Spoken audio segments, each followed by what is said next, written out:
I'm really excited for today. My name is Mary Hathaway, and I'm the Research and Education Program Manager here with the Organic Farming Research Foundation. And we are super excited about this session and this panel discussion on integrated crop livestock systems. So first, a quick overview of our hour together. We have heard a lot from farmers being really interested in learning more about crop livestock systems, and that there's just a lack of technical assistance and educational materials out there. And so this holistic system that can really turn liabilities into assets just has a lot added level of complexity because you're kind of trying to manage a bigger system. You're also maybe as an organic farmer very concerned about the National Organic Program requirements. And so seeing this, about a year ago, OFRF created a crop livestock integration resource based on interviews with other organic farmers. And we talked a lot about the benefits of the systems, food safety, infrastructure, and crop rotations. And that was really one of our most utilized resources that we created as a series. And so we're excited to expand on that with this conversation today and really hear from some more farmers really doing the work out in the fields and that can share their experiences. So today we're going to start out with a quick introduction of kind of this series of webinars, what Seeds of Success is, and OFRF. From there, we're not going to add too much fluff because the content is so exciting. We're going to get right to some panel questions to get you familiar with our farmers here on the panel. And then from there, we're going to move on to your questions. So as we go through the introduction and these panel questions, please feel free to add in the questions you want to ask the panel about their experiences. We will definitely save time at the end so we can get to your questions. To begin, I just want to acknowledge where this funding came from and why we're here today. So I want to thank the Transition to Organic Partnership Program, which is, we call it TOP. It's a USDA funded program through National Organic Program to support transitioning in organic farmers. It creates a lot of resources with a lot of really great organizations, different webinars, field days, mentorship opportunities, technical assistance things. So we really thank them for their support. This panel discussion and Seeds of Success like it that really bring farmers and other experts to talk directly with other farmers has started about 2 years ago with my organization, Organic Farming Research Foundation, and National Organic Coalition, and the Organic Farmers Association. So it's been a really great collaborative process to work with these different organizations and see what they're doing, what they're hearing from their constituents, their stakeholders, and create some really great resources. So a little bit more about the Organic Farming Research Foundation. We are a national nonprofit that was founded in 1990, and we work to advance organic agriculture through scientific research. We're a champion of organic farmers, and we really want to see the widespread adoption of organic systems and cultivate organic research that really does improve the sustainability and viability of our organic farming systems. We do our work in 3 core ways. First, research is foundational for us. That's kind of where we started. We wanted to make sure we had the receipts for why organic agriculture made sense, how it functioned. And so we started funding organic agriculture research from the beginning, and we've continued that work on. Leading right into that is education. Everything that we do and work with researchers and organic research, we want to make sure is accessible and applicable to organic farmers. And so if you check on our website, we have a ton of resources. They are all free and available. We've got online courses, we have different guidebooks, and then shorter format. And then finally, our third pillar here is advocacy. We want to make sure that the voices and the unique needs of organic farmers are heard at Washington, D.C. and beyond. And so we work really hard to make sure that our legislators know the challenges and know how they can support us, as well as the research that we need to do our jobs. So we keep on progressing as we go through and making sure that we're changing with the times. We have a few other cool programs that I just want to mention. And that is first our farmer-led trials program, which builds on our background and our foundation of research, but really puts farmers in the driver's seat of figuring out, I want to trial this practice or I want to trial this variety. How would I do that? And OFRF helps them with the technical support to kind of walk through what a successful field trial is. If anyone's familiar with SARE Producer Grant, which we'll talk a little bit about later today, this is kind of like a feeder program. So if you're ever interested in getting your feet wet on agricultural research on your farm, this is a great thing to look into. And I encourage you, there is a free guidebook about conducting on-farm research on your farm that we have available on our website. And I think it'll probably get put in the chat, link to that if you're interested in checking it out. Another exciting resource we're super excited about, it just launched in April of this year, is our Organic Research Hub. This is a place where, science-based information is put in digestible bites just for farmers and is able to be searched through by region, by crop type, by different keywords. We're hoping to expand this as well and make sure there's an extension directory. So if you're looking for someone to give you support specifically for us organic farmers that don't necessarily always have it in our area, we're trying to make sure that it's there, and a really great, useful tool that is science-backed, but again, applicable and in small like research summaries and digestible formats for you to find right there. So I encourage you, check it out. Again, free, lots of fun stuff on our website if you haven't been. Okay, well, that has been my lovely preamble. I hope you learned a little bit about OFRF and are interested in checking us out. But for now, let's get to the legume loaf, the meat and potatoes of our discussion. I am so pleased to introduce our three panelists for today. First, we're joined by three wonderful farmers who have experience in crop livestock integration. We'll get to hear from all of them in a panel discussion. I'm going to give a quick introduction to the three of them, and then they're going to have a chance to introduce themselves further, and we'll get on. So first, we have Tamia McQueen, who is an educator, farmer, master gardener, who specializes in edible gardens. She is the owner of Wildflower Farm, an organic and ethical farm raising pastured poultry, lamb, and vegetables. She's the founder of Dance for Life and Gardening for Life.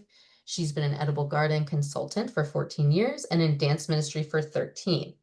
She's a board member of the NOFA New Jersey and a member of the governance for the Ujamaa Cooperative Farming Alliance, where she's co-lead for the Value Added Working Group. We're so excited to hear from Tomia. We'll also be hearing from Raymond Hain, who is the farm manager at the Grain Place in Marquette, Nebraska, which is a research and teaching organic farm. He was there for 5 years, over which he saw incorporating cattle and hogs in their 9-year crop rotation. His focus was on using the natural rooting characteristic of hogs to control weeds and prepare the fields for the following year. And currently, he is on his way. He's making his way to Italy to help with refugee resettlement. So we're super pleased we were able to catch him before he left the country. And last but certainly not least, we'll be hearing from Ben Corper, and he's the co-founder of Wild Harmony Farm. After years of misdiagnosed health issues, Ben discovered the healing capability of good food. Ben and his wife Rachel started regenerative livestock farming as a way to heal themselves, their land, and their community. We're so grateful for all three of you for joining us. And with that, I'm just gonna go ahead and maybe start with you, Ben, since I landed on you. And would you just start by telling us a little more about your farm and why or how you began the process of integrating your livestock into your cropping system? Sure. So it started out really as a home, like just a homestead, 13 years ago, and has kind of accidentally or organically grown into a business. And so at the beginning, we had a vegetable garden, and we're raising beef cattle and pigs and chickens and turkeys and sheep for milk Wow. and for meat and goats, and we had a draft horse and an apple orchard, honeybees, and we're making maple syrup. Which I mean, even just thinking, saying that it feels overwhelming, let alone doing it was super overwhelming. And so we certainly have narrowed the focus a lot since then. At the moment, we only are selling beef and pork that we raise, and we have someone else raising our chicken for us at this point. But kind of through the process of finding our sanity, we were trying all sorts of various types of integration with crops and livestock, and that's we would put laying hens in a high tunnel for the winter and then grow tomatoes in it in the summer. We have tried pigs, and we did try pigs in the apple orchard, which was not as successful as we'd hoped. And now we graze it with cattle, which is really successful. That works really well. We graze cattle under the maple syrup trees still. Um, and then our SARE project was trying to figure out how to minimize the cost of feed for the pigs. We decided to grow corn for the pigs to self harvest. So not a crop in the sense of something for human consumption, but we were growing the corn, and then we just stuck the pigs out there and let them harvest it. And it was we had we had some really good learning from that, of how to kind of tweak the system a little bit. So we're not doing that exactly anymore, but we gained so much from that project, that we still our pig system is still, has stemmed from what we learned from that SARE project. Thanks, Ben. That's great. And Tomia, same question for you. Just a little more about your farm and why and how you began the process of integrating your crops and livestock. Um, so we are, as you said, we're a certified organic farm. We do chickens, ducks, geese, turkeys, sheep, and vegetables, and we're a seed grower. And we specialize in culturally relevant food and seed and preserving those things for various communities. And so for us, the integration, it really almost came out of necessity because we had to figure out, of the space that we have, how do we manage various income streams on the farm, as well as we're farmland preserved. And I spent time serving on a conservation board. So we do quite a lot of conservation work here on farm. Half of it is 20 acres in woodland, and then 20 acres in crop and pasture, and then two and a half other than that. Um, and so for us, it was, how do we really focus on conservation in agriculture, and still acknowledge the fact that we eat meat, we want to be humane, and all of these other things. And so it really kind of started first out of needing to rejuvenate the land when we moved in. It had been used by another farmer, that was a conventional grower, while the family had already retired. They were allowing the land to be used. And when we got it, there were portions of it that were very depleted. And we started just, having the birds in one area in the garden. And we realized very quickly that over the next 2 years, that was the greenest area on the entire property. And so I didn't have any previous experience. I'm born and raised in Detroit, so I didn't have any previous farming experience other than my grandmother's stories. And so when we saw that, we decided to line all of the birds up and run them down the 7-acre field to see if that rejuvenated. And we quickly saw that behind the birds, you'd see the green swath, right? And that really kind of started the pasture regeneration journey and really learning about whole systems. So because we are a diverse farm, we try to be a complete whole system. So everything from animal feed to animal waste to processing waste, all of that is either composted, it's used, it could be food crops for us. We try to make all of our food crops, we do 50 boxes a week, CSA style, for one of the local food pantries. And we try to make sure that every crop on our farm has double, ideally quadruple duty. So, so that's really the baseline philosophy, along with the two humane policy concepts that I came up with, which is our purple bandit rule and our one bad day rule, in regards to the care of our animals. And so all of it kind of integrates again with conservation and with seed crop isolation. So it's like this painstakingly slow build journey that we had to get these multiple layers of conservation and humane care of our animals and rotation and stuff all in one big system, one big circular system. I love that. I've heard of the one bad day, that animals only have one bad day. Could you just elaborate real quickly on what the other rule you Yeah, mentioned so the was? purple banding rule means that for whatever reason, an animal will live out its day on the farm. It's never processed, never sold. And that could be because of the one bad day rule, where we aim for our animals to ever only have one bad day on our farm. It's the day they leave or the day they're processed. And so because we have high predation, especially with free ranging, our water birds and a lot of our layers, free range and open range is what I call it on 7 acres. And we have a lot of predation issues. They get put away at night, but if they get attacked and they get injured and they survive with TLC, they're done, they're finished. Their one bad day has occurred. That's a pretty bad day. And they're never processed, never sold. If we can't keep them, we work with a vegan organization. There's a couple that we've made contact with where we're partnering to move those animals to those vegan sanctuaries if we can't keep them. We don't do double jeopardy on our farm. And while it might seem a little hypocritical, I've been called to some, but for me, it's our way of processing mentally the fact that we choose to consume meat and that we want to do it in a safe and humane way as possible. And purple banding is just an extension of that. You have animals, that are extremely good at what they do. We almost all of the breeds on our farm are known to raise their own, which is something that's been bred out of a lot of animals.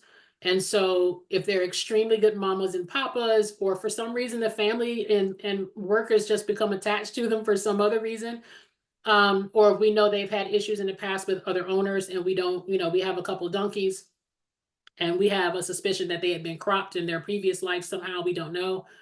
They're with us. And if we can't keep them, we'll make sure that they go somewhere safe. And so that's just our way of processing our mindset around the fact that we choose to work with animals, we choose to care for them, we choose to give them the best life that we possibly can. Oh, that's great. Yeah, thank you for sharing that. I was curious, and that's really cool and really great that you found partnership there to make that happen for those animals. Great. And then last but not least, Raymond, we'd love to hear from you. I know they're not at the farm currently, but I would really love to hear kind of like how you started that journey at your previous farm of integrating the crop livestock and kind of what that conversation was like and what that looked like for you. Yeah, okay. Well, the farm that I was part of is called the Grain Place, and it's been organic for 50 years already, more than 50 years. And I stepped into that as from my agricultural background. And I want to start by thanking you, Mary, and for inviting us and inviting me. I appreciate it, and it's a privilege and an honor. So I also want to start by saying what we're doing is important for the world agriculture, and I think about huge American ag, and it's just not exportable. But what we're doing is exportable to the rest of the world, and it's useful for the rest of the world. But big American ag is not useful.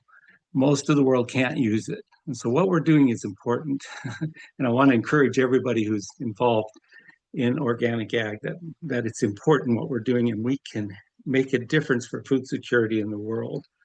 So we want to think that way, not just our own local little work, but we can make a difference worldwide. So anyway, it's a 280 acre farm, and we are divided up into about 20 different pieces of land, and we take those and run a 9-year rotation on our farm. And so what we were trying to do is figure out how we can, well, of course, we graze the cattle on the stalks after we take the grain off, but we were trying to figure out how to also incorporate the pigs. And that was really interesting. What we found was that they really have some applications that really are a big asset to the grain production as well. And I don't know whether to share it now or wait till a little later when you ask some of the questions. Do you have a preference for me, Mary? No, go ahead. Take a little time. And I was actually, if you were going to elaborate on your crop rotation, that is one of the questions. So we're always interested what that kind of looks like. Do you want me to do that now too, or do you want me? Yeah, okay. Yeah, please. So it's a 9-year rotation. We have 4 years first in pasture, and we put in a very diverse pasture mix that we plant. And then after that 4 years, we turn it to soybeans, and then we go to yellow corn, and then we go to barley, and then we go to soybeans again, and then to popcorn. So that's the 9 years that we do. And what we found was adding the pigs on the 4th year of pasture really was very good because we could put the pigs out on a wide acreage, like around 10 acres, and we would divide it up, and and um, and they did very well on that land. But they also did a nice job of kind of beginning the tillage process to transition from pasture to grain production, and that was very good. A very good thing. Now, the probably the most significant thing that we found was we would confine them over a bindweed patch, and pigs love bindweed, and they will just go after it, and they'll root. So David Better is the owner and founder of the grain place. He said that he's seen pigs dig 18 inches deep following a bindweed root. So it makes a huge difference then in the following year. It just sets the bindweed way back. And so that's a very big, strong plus in use of pigs for control of bindweed, which is a problem in organics. And then what we found too, though, was um, that the other weeds liked it a lot when we tore up the ground that much or let the pigs tear up the ground that much. The other weeds liked that, and so we had to then deal with other weeds. But it really helped with the bindweed. Um, so we also put them under apricots. So we have an apricot orchard, and they really love that. But we had to keep them off the roots of the tree. But we could get them into within 5 feet of the tree, but we wouldn't let them get to the tree. And so then they enjoyed that. And it was always funny going out there listening to them crunching on the nuts of the apricots.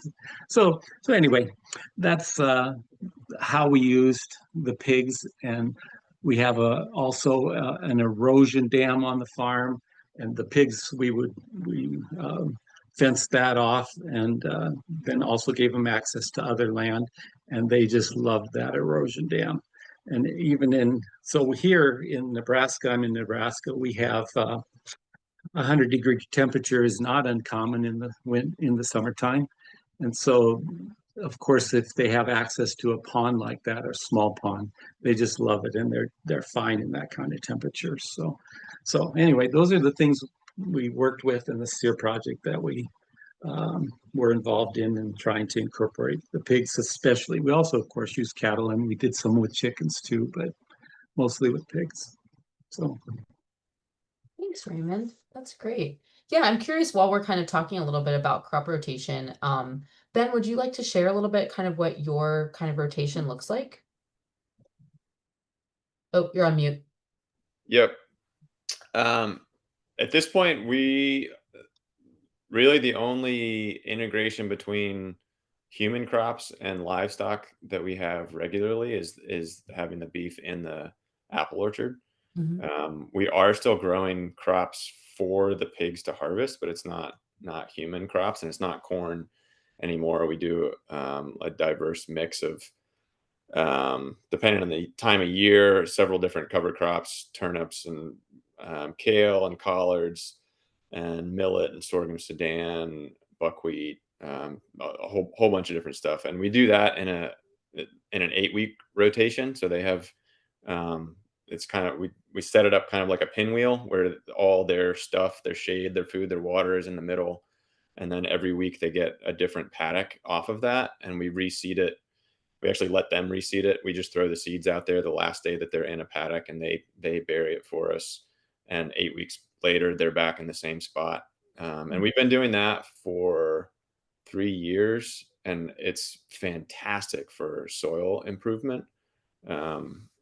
I think because we are still supplementing with feed, like we're basically importing nutrients through feed rather than through fertilizer.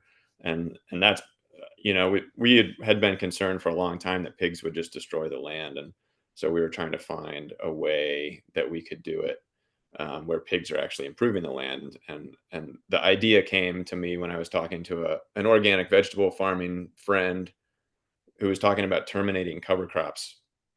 And it just like dawned on me that I have this like entire team of volunteer terminators that are happy to destroy cover crops. So we started planting cover crops, and That's just been a huge success for us.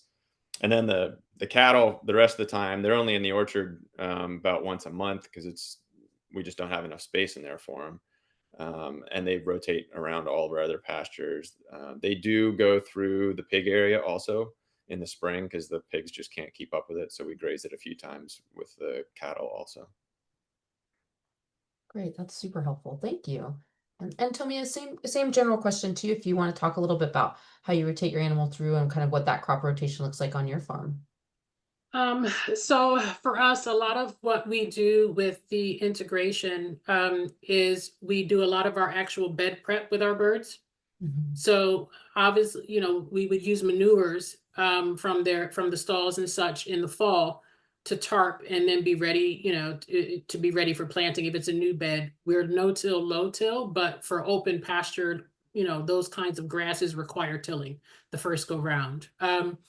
But what we do is, you know, for the areas that don't require a heavier tilling or plantings that don't require a digger till, we actually will put our layers and our meat birds, but particularly the layers in early spring, into those areas, early spring, late fall, and we use an electric fence to cordon off the areas that we want to open up the following year or later in the year. And we let them do a lot of the work for us. Obviously for them, it's natural behavior. We try to partner with wildlife too. You know, is a few eggs is payment to the crows for keeping the hawks off the chickens, you know, things like that. But we also will take, during the season, we take the processed waste from the birds, and anything that's not going to the actual compost, things like the actual blood drain, goes onto things like fruit trees or perennial crops that need high nitrogen and can handle that load. Fruit trees seem to do really well with it. We don't have an orchard where we're just really starting on that, but we try to minimize, you know, the liquid waste by ensuring that it goes somewhere useful. It's again our way of honoring what we do by making sure that nothing goes to waste. So we'll take processing materials, anything that's not edible for humans. If it doesn't go to the dogs, then it will be composted. Or frankly, there are many ethnic groups that eat things that we might not eat, who come just for the duck's blood, for example. And that was a surprise to me, but it was a win-win-win because it was something that was very hard for them to find in an organic way. It was a way for us to minimize waste and also another stream of income, essentially. Yeah. And so we then would turn around and move the ducks and geese into the crop areas in the fall to clean up the debris, especially in the corn and sorghum areas. Sorghum is a massive crop for us for many reasons, but mostly because it's the most climate resistant crop that we have, and it does the most double duty. And so we've been working on a high protein sorghum, which we've just largely finished. So we're super excited about that, to aid in replacing commercial feeds. And so we're working with those low tannin varieties to create a super high protein one. And so we let them clean up those areas. The sorghum cane, it can be pressed for sorghum syrup, sorghum juice, and various other value-added products. The stalks of that go to our donkeys, Thelma and Louise, because they love it. They like sugar, and it's a little healthier than sugar. And then the leaves themselves can be used as a value-added product in soups and stews for customers, as well as teas. The fiber can also be used for basketry. The sorghum grain itself is delicious. We use it as Milo for animals over here, but in the rest of the world, most of the rest of the world eats it as an ancient grain. And we love it, right? It's like the texture of a chewy rice with its own flavor profiles, depending on variety. And so it serves us as a human food. It serves our animals, love it as a grain feed. And so there really is no waste. There's almost nothing of sorghum to go into the compost. But even if we did, it's a nitrogen fixer. So, and we don't have to water it. so for us, we are loving sorghum. And so we run our birds through those areas in the fall, not just to clean up the debris, but also to get rid of slugs and residual pests and eggs and things like that, which chickens and ducks are especially very, very good at finding, especially if you use a Muscovy duck. The voles and moles that come in and do a lot of damage to bean crops and things like that, if you allow your Muscovy ducks, our heavier meat ducks don't catch them as easily, but our Muscovy ducks are excellent hunters, and our chickens will catch them. And so, we're careful with the chickens because they do scratch and they can actually cause more damage. But what happens is that when the bean crops are up, those voles, especially if you're using ground cover, the voles like to hide under the ground cover, which we learned the hard way is not really the best thing to have in your market areas if you have low bean crops, because they're homes. But what will happen is we open up our electric fences or our netting, and we allow nature to do what it does. And if first thing the next morning, you usually see a fox bounding from over there, you see hawks coming in, all of these things that can't get into an enclosed fence space for safety reasons for them. We work with nature to get rid of that problem, in addition to letting our birds in. And when you let them in with the geese, it reduces the possibility of hawks bothering the geese, but they still go after the voles. And so we're kind of working in that system, and then all throughout the year, constantly rejuvenating our pastures and things like that with the animals themselves, so that they're, we do a lot of tarping so that we're tarping and getting ready for the following year without having to do major tilling every time. Oh, that's great. Thank you. Wow, that's really interesting. And you're right, sorghum is delicious and it's so useful. What a crop. Yeah. I did have a few pictures, but just in looking at this, Ben, this picture was from you, and I'm curious, when we start talking about, you mentioned your pinwheel system, and one of the bigger questions we have about crop livestock is kind of like, what is the infrastructure you have, and what is the infrastructure you think that would be helpful or like necessary if you were going to kind of continue to expand, like, if it's just the cattle and the apples, or if you were ever going to go back to pigs kind of grazing like that. Very little. Polywire, I mean, you can see the polywire here and the step-in posts. I mean, we use that for everything so that we can set up fence exactly where we want. I mean, we knocked down the corn right where we wanted to set up the fence and ran the wire through. We do the same thing now with the pinwheel system. We do have pigs need some type of shade, so we give them it's basically a wedding tent, actually, that's just out in the middle of the field. And their food and water are all there, so we don't have to move that stuff. And so it's quick, it takes maybe an hour to set up the next fence line, and move the pigs. It really doesn't take long because there isn't much infrastructure. The apples, I mean, maybe this is an unusual scenario, but it's an old orchard of fairly tall trees. So that's why it works for us to have cattle in there. When we first started doing it, they were grazing the lower leaves, and those ones are all gone at this point. And so the the apples are all above the height of the cows. I've seen a couple of questions about the 120 day rule and cattle in there. Our certifier hasn't said anything about it, because we aren't using drops. I mean, the cows eat the drops anyways. And so my assumption is that because they aren't in contact with the apples, that it's not an issue. But they haven't said anything. I haven't asked them specifically about that. So I can't guarantee that you don't have to worry about it, but it hasn't been a problem for me. Oh, go ahead, Tomia. Yeah.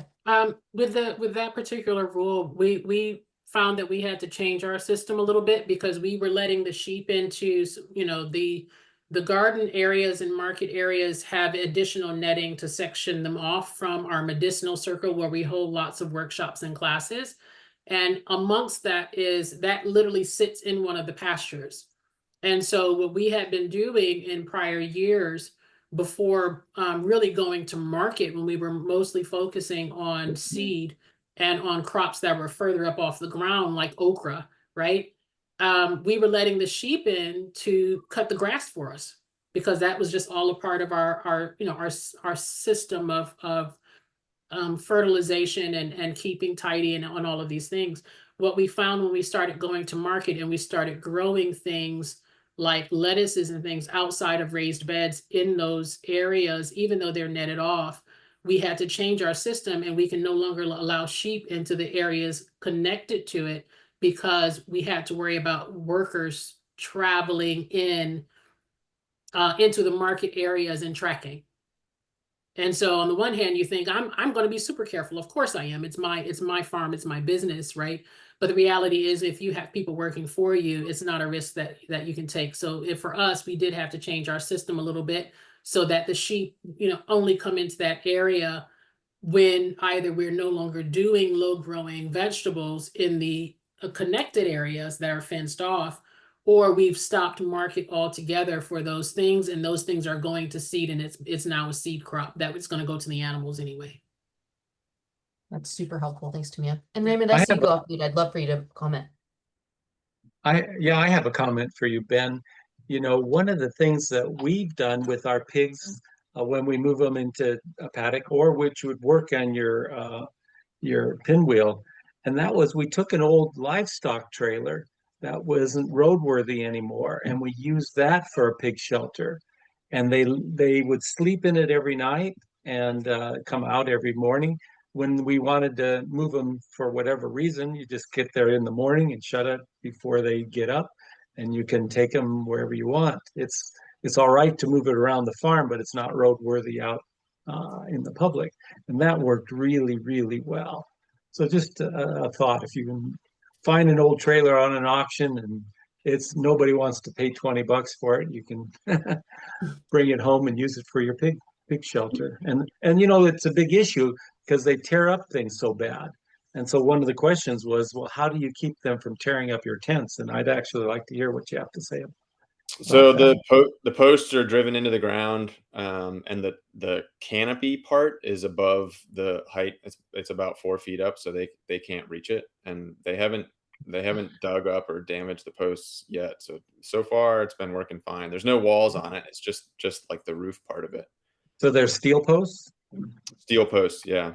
And we thought about the livestock trailer idea. I have seen other people do that, but we usually have around 100 pigs in that space, and so we would need a really big livestock trailer to fit all of them. Wow. And part of it for us too is in the middle of the summer it just gets so hot, and so we want the sides open so there's airflow under there. We've even put a vegetable mister inside it so that it's just on a timer. It comes on every afternoon.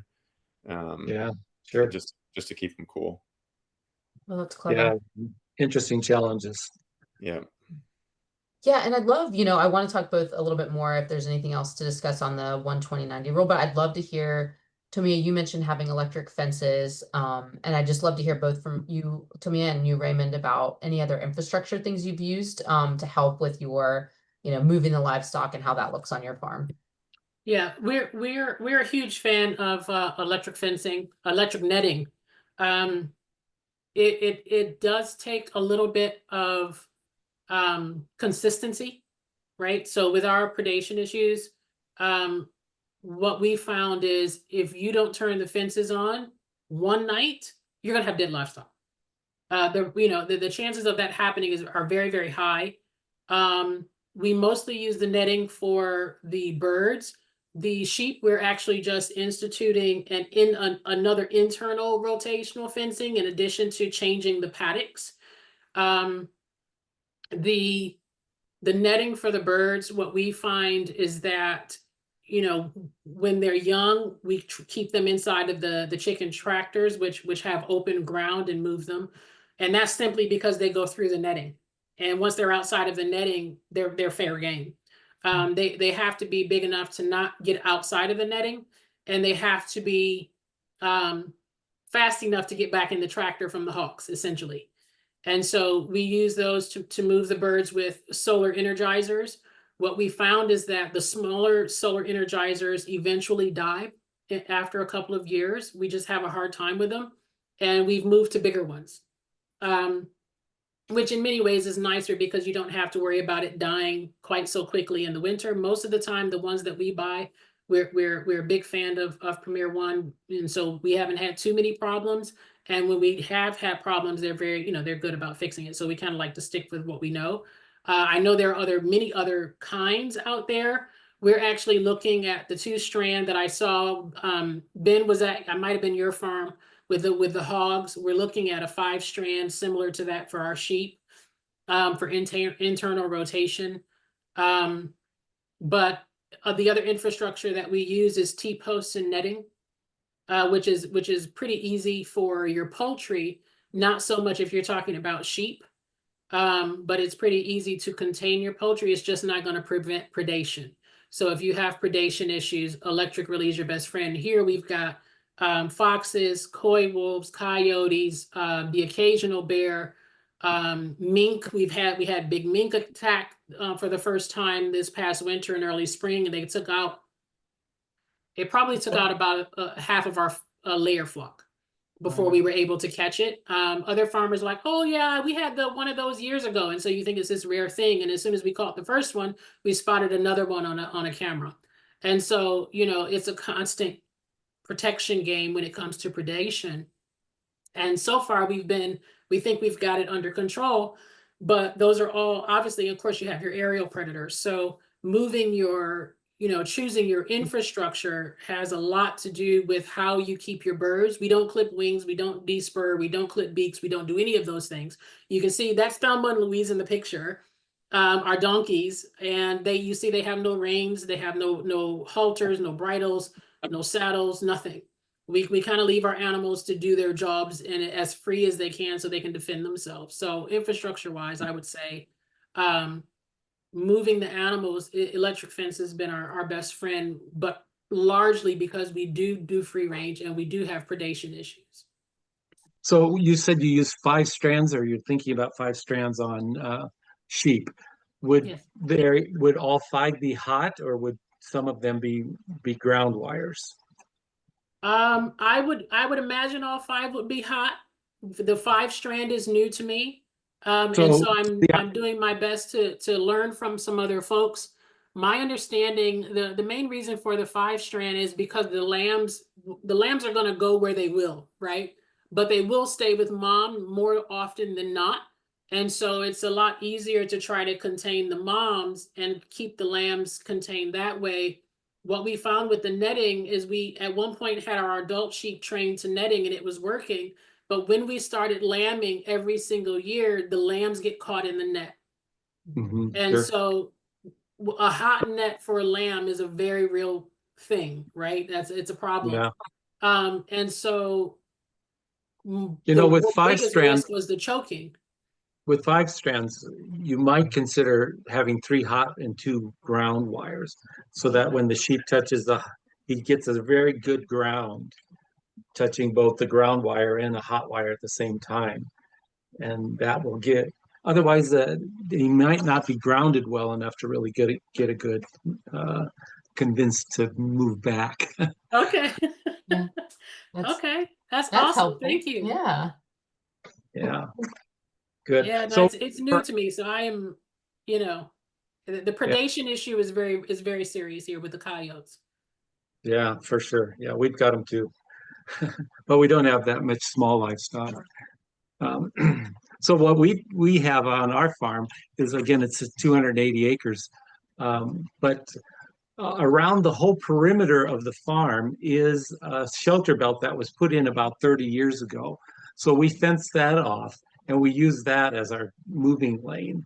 And so we'll have, if you go to Google Maps and look up Marquette, Nebraska, and look just a little bit south of it, 2 miles south of it, you'll see our farm because it stands out very clear from the rest of the large agriculture that's around us.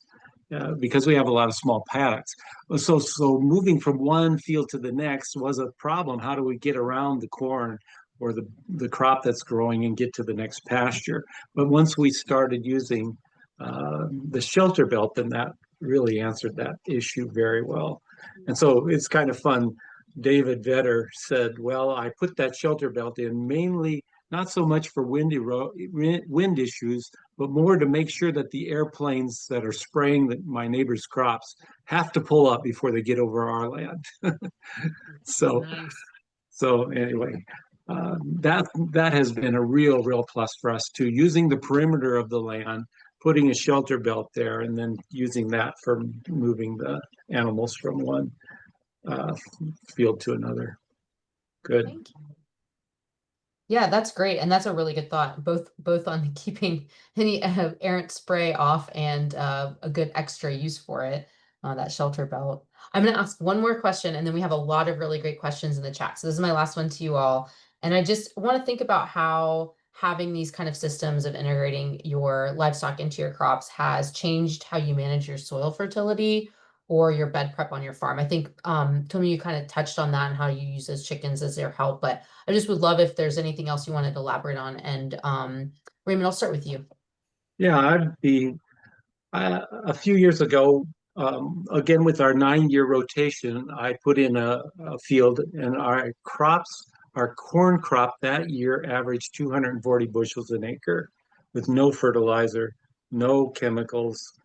I mean, that was our return. And that, when I was a kid, if we had 200 bushel corn, we thought that was fantastic. And here we had 240 bushels just because of the rotation and the use of the cattle to provide fertility, and the rotation with the beans, and the rotation plays a very important part in insect control as well, which Tommy talked about a little bit too. So, and the animals in insect control. So, yeah, the fertility.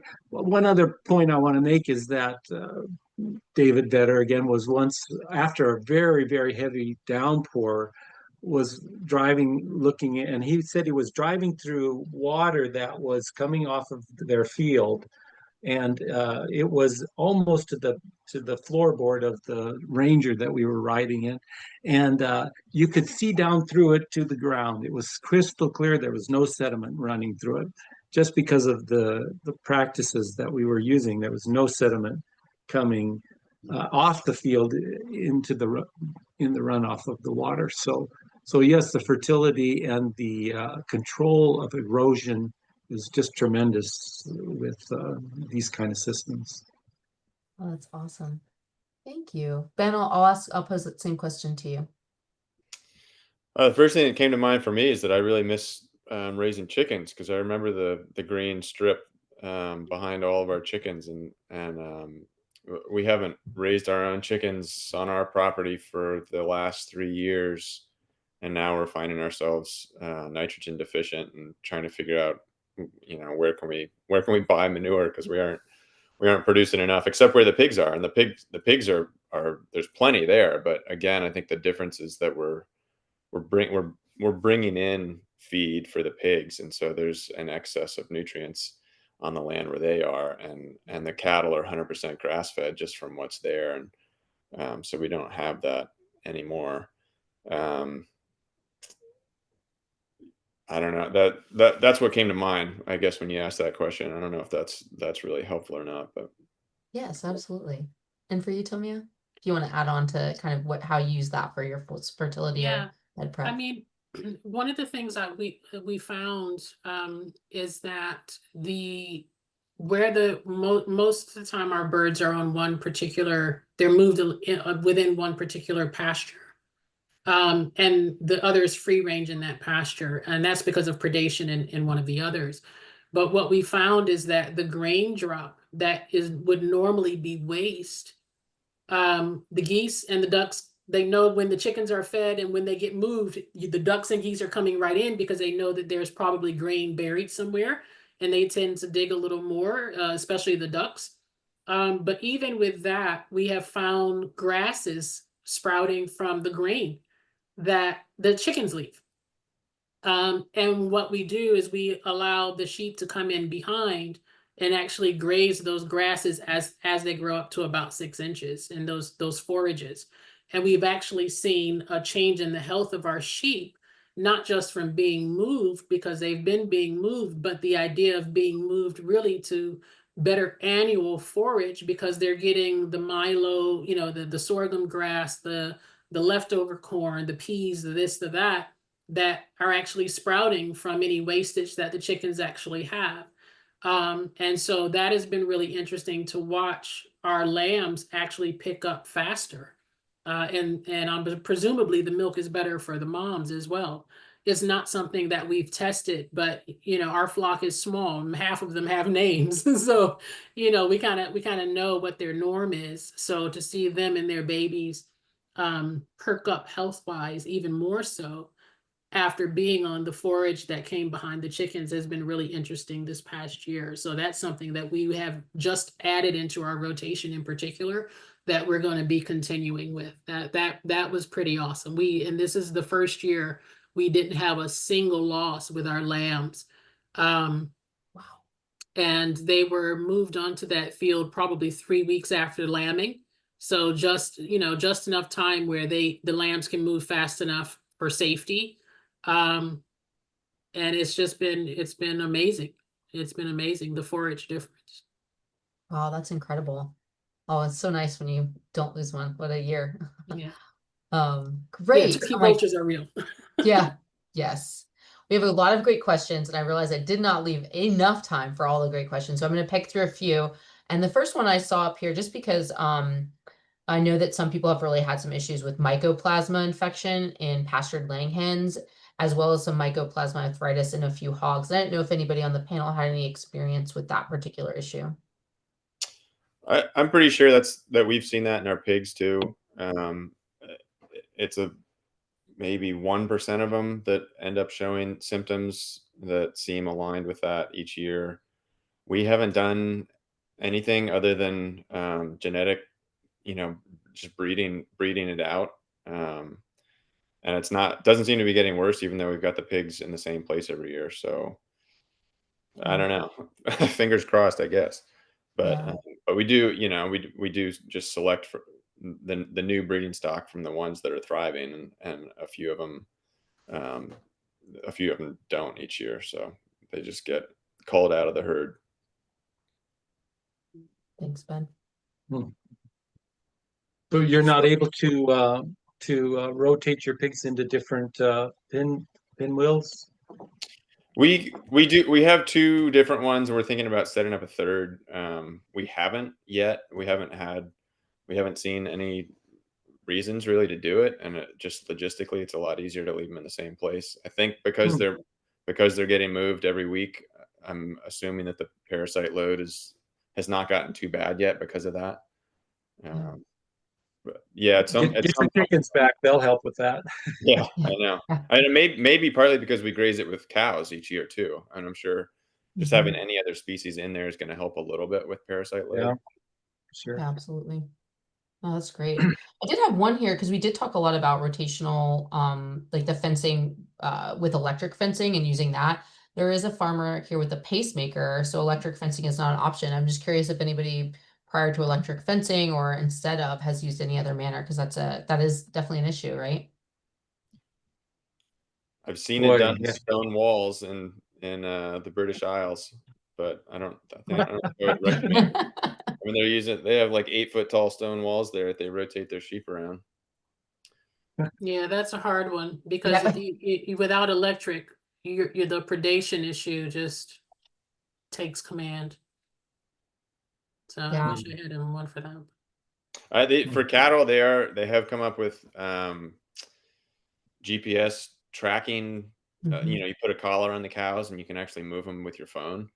You can draw the paddock on a satellite map where you want them to be and where you want them to go the next day, and it takes a little bit of training, but you can move cows without electric fence. I don't know if it would work for smaller livestock or not. Oh yeah, that's a great point. Yeah, that's an interesting technology. I don't know too much about it, but yeah, that might be one of the newer options that I've heard, at least for larger livestock. Yeah. Another question we've got here. Oh, go ahead. I'm sorry. Sorry.